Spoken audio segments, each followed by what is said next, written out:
Life is not a single answer problem, and I know that will shock no one here, but it was sort of a shock to me, and I spent a lot of years trying to figure out the answer to problems that were nagging. And so really what life is full of are questions like these. What are beautiful? What's a good relationship? How do you be a good leader? How do you build a great company? How do you be a good parent, educate a child, feed the world? You know, the world is full of questions like this, and not single answer questions. And this was a great puzzle to me because I sat in school, like many of you raising my hand trying to answer the question in the class that somebody wanted me to know the answer to so that I could progress. So this was a great puzzle to me for a long period of time in my life. But we don't like these problems. So we avoid them. This is why this is such a nagging issue, is we don't like these problems because they have a certain set of features that most of us are not too excited about. We don't run out and say, gosh, I'd like to confront uncertainty. I'd like to deal with ambiguity. I would like to be surprised. I'd like my life to change every time I get it sorted out. I'd like to be overwhelmed by complex causality and uniqueness, and I'd like to deal with issues where there are multiple solutions and I don't know which one is right. So these things are upsetting to us. And so there's an easy conversion that we make, which I'll talk a little bit more about that later, from these complicated problems into something more simple that we can grasp.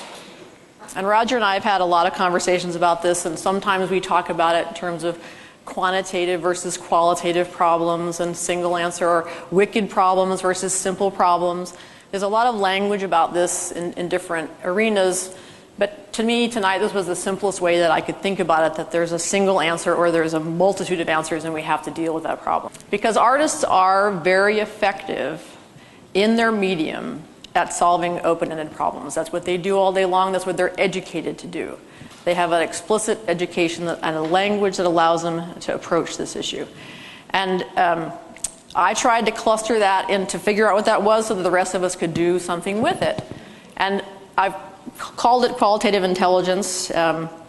Roger does a lot with integrative thinking. How many people here have been exposed to the integrative thinking material? Great. So what I tried to do was cluster what I'm calling qualitative intelligence into 3 capabilities. And each one of them is, I think, an integrative solution to this problem because they have components that are kept usually separate. So artists, instead of being analytical, they use qualities, but they do also reason. And they are being purposeful, but they're also being flexible. And they are having emotions and being involved emotionally, but they're also being cognitive in their medium. So You might ask, well, why are we so interested in this at a business school? And the reason is we think some of the same thing pertains to business problems. Yep. And we also think that in the world of business, we've taken quantitative analysis to a fine art and a high level, often to the detriment of people developing their qualitative expertise, their qualitative interpretation and judgment capabilities. So if somebody was starting down that path, Hilary, what are some of the things that you would say to anybody in this audience if they want to increase their ability, their qualitative abilities to sort of match their quantitative expertise? What starting points would you suggest? Well, I put in there this knowledge system, and you're using it as well, because I think what's really lacking is a systematic way to practice and build knowledge. And there's a very good systematic process for quantitative learning. And there's a good systematic way of learning qualitative things in certain disciplines, which is why we started with designers and artists, because they explicitly acknowledge qualitative things. But if you don't have that, if you don't have a language, if you don't have anyone else who can, in fact, most people you're going to be learning without anybody even wanting to talk about these things. If you go to someone and you say, you're a leader at IBM, what are the qualities that you think? They're not going to have a good answer for you. What quality should I develop? And how can I do that? They're not going to have an answer for you. So I would say build knowledge systematically.